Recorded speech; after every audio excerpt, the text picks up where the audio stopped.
یہ طریقہ ہے جی نالج حاصل کرنے کا، اور باقی پھر آپ اپنی صلاحیتوں کو استعمال کریں. یہی باتیں جو مفتی حنیف قریشی صاحب سے سیکھی ہیں، یہی باتیں جو الیاس گنبد صاحب سے سیکھی ہیں. ہیومن ڈگنیٹی آپ نے سب کو دینی ہے، اور کلمہ کو تو زیادہ دینی ہے. اگر ایک شخص بریلویوں کے گھر پیدا ہوا ہے، پوری زندگی صرف بریلوی علماء کو سنے گا، بریلویوں کی کتابیں پڑھے گا، اس کو کبھی نہیں پتہ چلے گا کہ دیوبند اہل حدیث اور اہل تشیع میرے بارے میں کیا سوچتے ہیں. اور یہی آپ فارمولہ باقیوں کے لیے بھی لگا لیں. اگر کوئی ان کے گھر پیدا ہوا ہے تو وہ دوسروں کے بارے میں نہیں سوچ سکتا. اس کے لیے یہ چیز ضروری ہے کہ آپ تعصب سے پاک ہوں اور سب کو اسٹڈی کریں، تمام علماء کی کتابوں کو پڑھیں، ان کی تقاریر کو سنیں، اور خصوصاً ان معاملات کے اوپر سنیں جن کے اندر اختلاف رائے پایا جاتا ہے. جہاں پر اتفاق پایا جاتا ہے وہاں تو آپ کو سارے ایک ہی بات کریں گے. یعنی اگر آپ یہ کہیں کہ میں اس پہ تحقیق کروں کہ مسلمانوں میں اللہ تعالیٰ کے بارے میں کیا کنسیپٹ ہے کہ اللہ کتنے ہیں، تو سارے ایک ہی مانتے ہیں. جب آگے نٹی گریٹیز ڈسکس ہونی شروع ہوں گی نا، تو پھر آپ کو توحید کے معاملے میں معاملات کلیئر ہوں گے. اسی طریقے سے حیات النبی کا عقیدہ، اس کے حوالے سے اختلاف پایا جاتا ہے، اس کے لیے آپ کو کمپیریٹیو اسٹڈی کرنی پڑے گی. تو یہ سارے کام اللہ کے فضل سے، یعنی میں نے علماء کی محنت سے ہی اس کو مینیجبل فارم میں پیش کیا. اور یہ اکثر لوگ یعنی سمجھ رہے ہوتے ہیں کہ میں یعنی کوئی اپنی ذاتی اختراع ہے. آپ دیکھتے ہیں کہ ہر چیز ریفرنس کے ساتھ بیان کی جاتی ہے. تو یہ پہلا تھم رول ہے کہ آپ تمام مکاتب فکر کو سنیں، تمام مکاتب فکر کی کتابیں پڑھیں. اور دوسرا تھم رول یہ ہے کہ پھر آپ ذرا خود بھی محنت کریں. محنت ایک اس اعتبار سے کریں کہ جو ریفرنسز انہوں نے دیے ہیں ان کو کاؤنٹر ویریفائی کریں کہ کہیں انہوں نے کہانیاں تو نہیں ساتھ مکس کی ہوئی. اور پلس پھر آپ نیوٹرلی اس چیز کو اسٹڈی بھی کریں. اور یہ کوئی اتنا مشکل کام نہیں ہے. آپ ایک ٹاپک کو پکڑیں، اس پہ آپ 2 سے 3 دن لگائیں تو آپ کو صحیح بات پتہ چل جائے گی، بشرطے کہ آپ قرآن و سنت کے سامنے اپنے آپ کو پیش کر رہے ہوں. اگر آپ قرآن و سنت کو اپنے مطابق مولڈ کرنے کی کوشش کریں گے تو پھر آپ کا وہی حال ہوگا جو اس وقت اکثر علماء کا ہے کہ وہ اپنے اپنے فرقوں کے گول کیپر بنے ہوئے. آپ ان کو ان کے اصول اور مبادی کے اوپر جو چیزیں ہیں نا وہ بھی دکھا دیں نا، تب بھی وہ ماننے کے لیے تیار نہیں ہوتے. آخری درجہ یہی ہو سکتا ہے نا. ہم نے دیکھیں یہی کوشش کی ہے کہ ہم نے جس مکتب فکر کی جو اسٹرینتھ تھی نا، اسی اسٹرینتھ کے اوپر ان تک بات پہنچائی ہے، جس کو ہم اپنی یعنی مادری لینگویج میں کہتے ہیں کہ پہلوان جڑا ہے وہ اپنے زور تے ہی ڈگتا ہے. جتنا بڑا پہلوان ہوگا نا، تو اگر اس کو آپ بس اس طرح لڑکھڑا دیں تو وہ اپنے ویٹ کے اوپر ہی گر جائے گا. تو بریلوی مکتب فکر کا زور اس بات کے اوپر تھا کہ ہمارے علاوہ سب کے سب گستاخ رسول ہیں، اور اس کے حوالے سے وہ گستاخانہ عبارتیں پیش کرتے تھے. بریلویوں کو میں نے کور کیا اس حوالے سے کہ آپ یہ کہتے ہیں نا کہ گستاخ رسول بندے کو نہیں ہونا چاہیے، تو جن اصولوں کے اوپر آپ نے باقیوں کو گستاخ رسول ڈکلیئر کیا ہے، انہی اصول اور مبادی کے اوپر آپ کے بزرگ بھی گستاخ رسول ڈکلیئر ہوتے ہیں.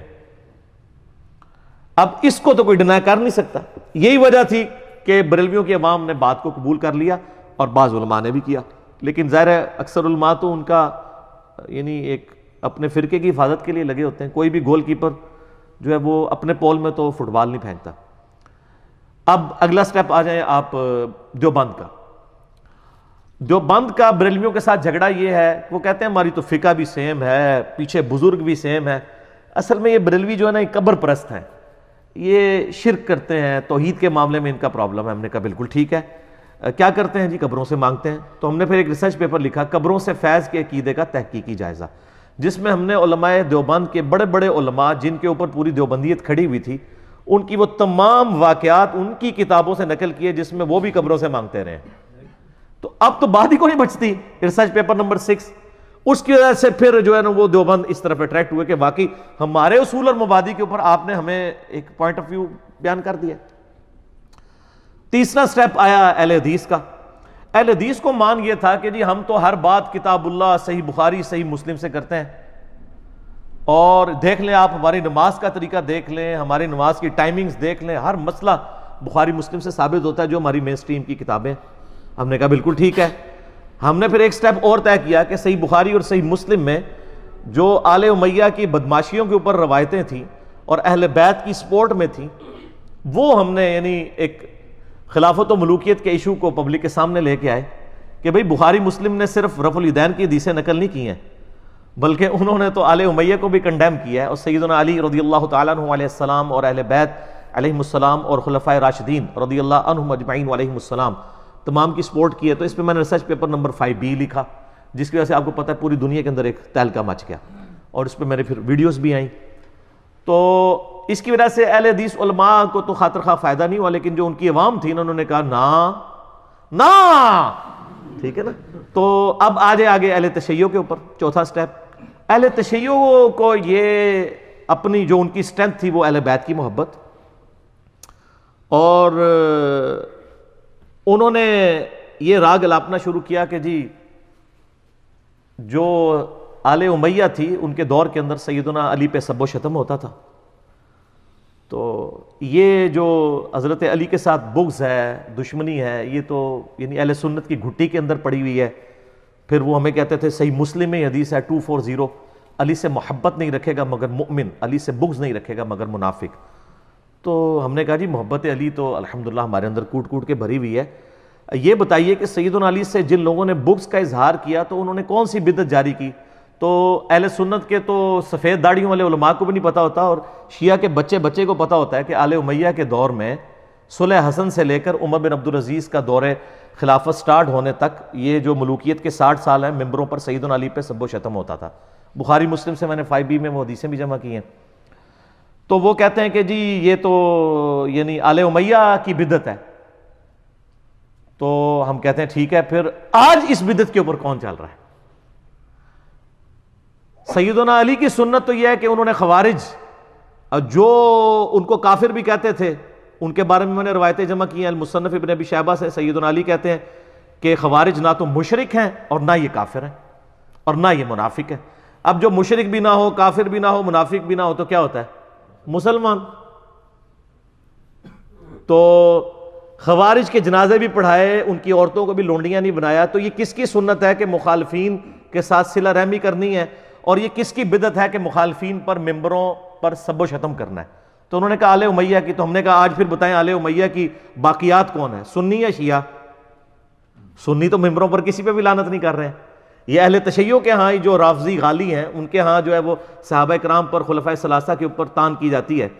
تو میرے پاس تو بلکہ ایک شیعہ ایک دفعہ آئے بھائی، تو وہ مجھے ان دنوں ہمارا یہ فتنہ عالمی نہیں تھا، ٹھیک ہے، یہ 2008 کی بات کر رہا ہوں. تو میں ان دنوں گھر میں ہی بیٹھتا تھا، 8-10 جو دوست یار.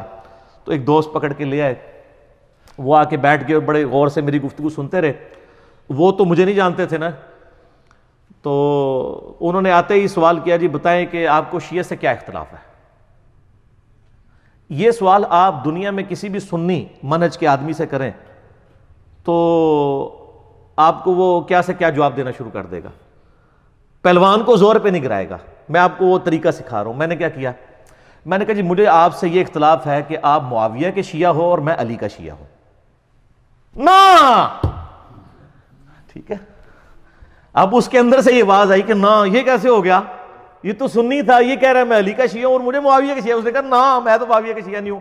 تو میں نے کہا مجھے یہ بتائیں کہ یہ ممبروں پر سب و شتم کی بدعت کس دور میں شروع ہوئی؟ تو کہنے لگا جی حضرت معاویہ رضی اللہ تعالیٰ عنہ. رضی اللہ عنہ اس نے نہیں کہا، میں نے کہا. تو میں نے کہا آج ممبروں پر صحابہ پر سب و شتم کون کر رہا ہے؟ تو کہنے لگا کہ ہمارے لوگ ہی کرتے ہیں. تو میں نے کہا آپ لوگ تو پھر جائز اولاد ہو آل امیہ کی. سیدنا علی نے تو خوارج کے ساتھ بھی اس نے سلوک کیا. وہ بندہ اس مجلس سے جب اٹھا تو مجھے جاتے ہوئے کہنے لگا آج کے بعد میں کسی صحابی پہ لعنت نہیں کروں گا. او تو سارے مولوی رل کے بھی نا ایک بندے نوں نہیں گل منوا سکتے. اس کے لیے پھر اتنا جگرا چاہیے. یہ کسی سنی کا جگرا ہو کہ ایک شیعہ کو کہ تو معاویہ کا شیعہ اور میں علی کا شیعہ. یہاں تو حضرت علی کی شان میں کوئی حدیث شیئر کروا دیں تو آتما بھولنے شروع ہو جاتے ہیں، جو شیعوں والی بات ہے. آپ مولانا طارق جمیل صاحب کو ہی دیکھ لیں، کتنی بڑی ان کی ویورشپ ہے، سب کچھ ہے. سارے مولوی ان کے پیچھے پنجے جھاڑ کے پڑ گئے جب انہوں نے حدیث متواتر من کنت مولاہ فہذا علی مولاہ بیان کی. تو پھر ہم صحیح کہتے ہیں کہ یہ جو حدیث ہے کہ علی سے محبت رکھے گا مگر مؤمن، علی سے بغض رکھے گا مگر منافق، یہ حضرت ابو بکر کے بارے میں کیوں نہیں ہے، حضرت عمر کے بارے میں کیوں نہیں ہے، حضرت عثمان کے بارے میں کیوں نہیں ہے؟ اس لیے کہ ان تینوں نے اہل سنت کے ہاتھوں کنٹروورشل بننا ہی نہیں تھا. جس پرسنالٹی نے کنٹروورشل بننا تھا اسی کے بارے میں نبی علیہ السلام نے فرمایا. تو شیعہ کو پھر ہم نے اس زور کے اوپر گرایا. ٹھیک ہو گیا. اور اس طریقے سے یہ معاملات چلتے گئے.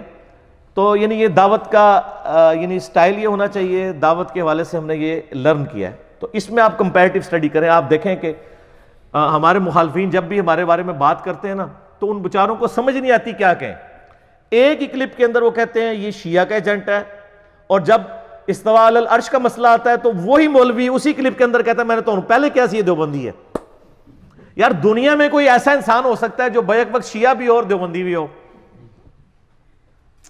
تو مطلب یہ ہے کہ جب ان کے مطلب کی آپ بات کریں تو آپ ٹھیک ہے. اسی لیے میں کہتا ہوں مجھے آج تک کسی بریلوی نے آ کے نہیں کہا کہ سر مہربانی کیا کریں آپ آئے دن دیوبند کے علماء کی گستاخانہ عبارتوں کے اوپر کیوں گرفت کرتے ہیں؟ بیچارے فوت ہو گئے، کہتے ہیں منڈ کے رکھو انہوں، کیونکہ وہ ان کے اپنے نہیں ہیں. ہاں وہ یہ تو کہے گا کہ ہمارے بزرگوں کو کچھ نہ کہیں. اگر مجھے اخلاقیات سکھانے ہو نا تو بریلوی آ کے یہ کہیں گے یار دیوبندیوں کو نہ کچھ کہا کریں. اخلاق تو پھر سب کے لیے برابر ہوتا ہے نا. یا دیوبندی آ کے مجھے کہیں کہ جی یہ آپ جو بریلویوں کے بزرگوں کی آئے دن گستاخانہ عبارتیں بتاتے ہیں، چھوڑیں ان بیچاروں کو، فوت ہو چکے ہیں، ٹھیک ہے، کیا انہوں نے اتنی خدمات کی ہیں، کہیں گے منڈ کے رکھو. شیعہ کے سنیوں کے بارے میں نہیں کہیں گے، سارے اپنا اپنا مقدمے لے کے آن کے یار ساڑھے تے ہاتھ ہولا رکھو. میں نے آپ کو بتایا نا وہ پنڈی کے مفتی صاحب جنہوں نے وہ مناظرہ بھی کیا تھا، بڑے مشہور ہیں، نام لینے کی ضرورت نہیں ہے. انہوں نے مجھے باقاعدہ فون کر کے کہا، مجھے کہنے لگے انجینئر صاحب مسئلہ یہ ہے کہ آپ کی باتیں کافی حد تک ٹھیک ہیں لیکن آپ ہمارے بزرگوں کو کچھ نہ کہا کریں. ٹھیک ہے، تو یہ سارا مسئلہ بزرگوں والا ہی ہے. بزرگ پرستی سے نکلیں گے آپ انشاءاللہ، علم دین بھی حاصل کریں گے، کمپیریٹیو سٹڈی کر کے چیزوں کو سیکھیں گے بھی، سب کو سنیں. ہم اس کے علاوہ سارے فرقوں کے پیچھے نمازیں پڑھتے ہیں. میں تو بلکہ میں نے کئی بار بتایا، یہ میں نے کوئی اپنی خوبی کے طور پہ نہیں، صرف اخلاق کے طور پہ بتا رہا ہوں کہ میرے پرانے استاد جن سے میں نے قرآن پڑھا ہوا ہے نا، بریلوی، جن کے عقائد سے مجھے سخت اختلاف ہے، ابھی بھی میں ان کو ملتا ہوں، میں 10 بوسی کرتا ہوں. ان کی رسپیکٹ، ہیومن ڈگنیٹی آپ نے سب کو دینی ہے اور کلمہ کو تو زیادہ دینی ہے. اس تعصب سے آپ نکلیں گے. اب کئی باتیں ہیں میں نے ڈاکٹر طاہر القادری صاحب سے سیکھی ہیں، کئی باتیں الیاس قادری صاحب سے سیکھی ہیں، کئی باتیں جو مفتی حنیف قریشی صاحب سے سیکھی ہیں، کئی باتیں جو الیاس گنبد صاحب سے سیکھی ہیں، اور کئی باتیں جو مولانا طارق جمیل صاحب سے سیکھی ہیں. تو تمام مکاتب فکر کو سنتے ہیں، کتابیں پڑھتے ہیں، پھر کمپیریٹیو سٹڈی کرتے ہیں. یہ طریقہ ہے جی نالج حاصل کرنے کا، اور باقی پھر آپ اپنی صلاحیتوں کو استعمال کریں. جی میں انجینئرنگ یونیورسٹی میں بھی میں فرسٹ ایئر سے لے کے فائنل ایئر تک نوٹس کلاس کے میں بناتا تھا. میرے نوٹس آج بھی مجھے یونیورسٹی سے فارغ ہوئے آلموسٹ 20 سال ہونے کو آئے ہیں. جون 2000 میں فارغ ہوا تھا اور آج ہے 17 فروری 2019، ابھی بھی میرے نوٹس چلتے ہیں. تو یہ یعنی مجھے وہاں سے کمپیٹنسی تھی، میں نے اس کمپیٹنسی کو یوٹیلائز کیا ہے دین کے حوالے سے بھی. اور جب پڑھا لکھا بندہ دین کے معاملے میں آتا ہے تو پھر آپ دیکھیں نا پھر معاملات کہاں تک جاتے ہیں. تو یہ فرق ہوتا ہے. تو یہ علم حاصل کرنے کا طریقہ ہے. ٹھیک ہوگا جی.